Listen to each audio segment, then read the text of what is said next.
ఎవరైతే క్రీస్తుతో శ్రమ పడతారో వారు వారసులు. ఇస్సాకు ఎలా వారసుడయ్యాడు? తండ్రి చెప్పాడు, అబ్రహాం ఇస్సాకు భుజం మీద కట్టెలు పెట్టాడు, కట్టెల మోపు. అక్కడ దాసులు ఉన్నారు, దాసుల భుజం మీద పెట్టొచ్చు కదా కట్టెలు.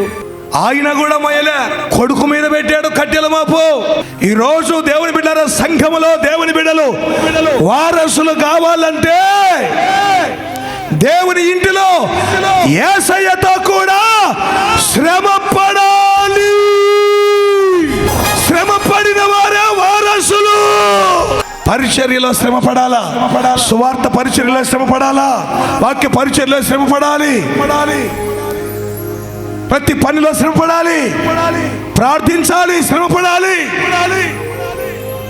స్తుతించాలి, శ్రమ పడాలి, వేగజావులు లేచి మొరపెట్టాలి, స్తుతించాలి, శ్రమ పడాలి. శ్రమలు నిందలు అవమానాలు వస్తాయి, వారసులమైతే భరించాలా, శ్రమ పడాలి. శ్రమ పడిన వాడే వారసుడు.